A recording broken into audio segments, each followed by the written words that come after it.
طيب نعود دائما إلى القفطان، إلى هذا الصراع الحاصل.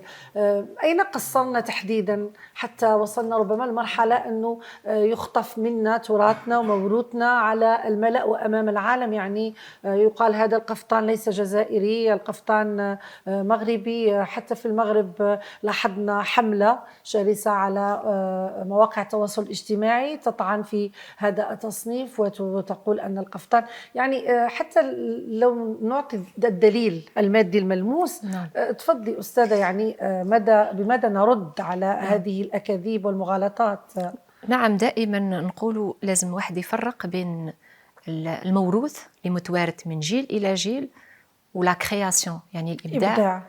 لأنه القفطان الجزائري هو موروث متوارث من جيل إلى جيل، ولا كرياسيون اللي عجبوا القفطان يخيطوا يلبسوا. احنا يعني ماذا بينا كل العالم لسنا ضد أنه يخاط في مكان أو في مكان آخر أو لا بالعكس، لكن لازم نسميو كل حاجة بالمسميات تاعها، نفرقوا بين الموروث والإبداع. يعني إبداع أو لا كرياسيون جديدة اللي ظهرت في بالك في الستينيات السبعينيات، يعني 30 سنة و40 سنة فقط يعني. لكن الموروث متوارث من جيل إلى جيل، والدلائل المادية عبر أرشيفنا اللي كنا بحثنا ووجهنا دعوة لكل مؤرخين اللي كان يعني في الجزائر العاصمة هنا في قسنطينة مع البروفيسور فاطمة الزهراقشي أستاذ تعليم بروفيسور في جامعة قسنطينة.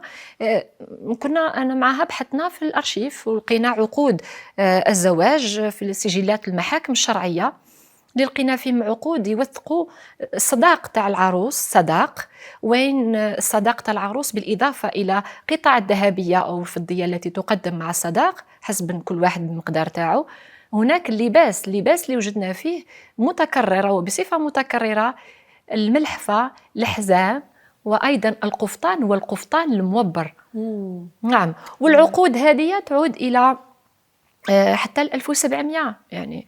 وما نساوش المجموعة الإثنوغرافية اللي موجودة بمتاحفنا العمومية الوطنية، منها متحف الباردو اللي يضم أكبر مجموعة إثنوغرافية وأهم مجموعة إثنوغرافية في الجزائر. نلقاو فيه القفطان نفس القفطان اللي ترتديه آسيا، يعني بالفرخ الطاوس. والفرخ الطاوس يدل على الشموخ، على الأناقة، على العظمة. وكان أيضا نلقاوه الفرخ الطاوس نلقاوه في الزليج هنا، قطع في قصر الحاج أحمد بي فيها مرسوم فرخ الطاوس. كان يربى في إقامات الرسمية، كان في المنازل في القصور. يعني نلقاوه حتى في السبعينيات كانت العملة 10 دينار فيها فرخ الطاوس تقريبا، ولا رمز يعني. فرخ الطاوس نلقاوه في كل الجزائر فرخ الطاوس. وبالتالي يعني ولو تحدثنا على المهارات، لأنه راح نروحوا للمادي، القفطان هو يعني قطعة مادية، لكن المهارات التي كيف يصنع القفطان أو كيف يخاط عبر عدة تقنيات، المجبود، الفتلة، الكنتيل، الطعمار، يعني كل هذا الحرفي الجزائري يتحكم في هذه الحرفة ومتوارثة من جيل إلى جيل أبا عن جد. يعني تلقى مثلا لو أخذنا دار عزي هناك أيضا عدة مصممين أزياء هنا في الجزائر يتقنون هذه الحرفة منذ أجيال. هنا في قسنطينة المجبود معروف بقسنطينة هنا مجبود، الفتلة أيضا، الفتلة في عنابة، الفتلة في عدة ولايات من الشرق الجزائري. ولقاو حتى الكراكوب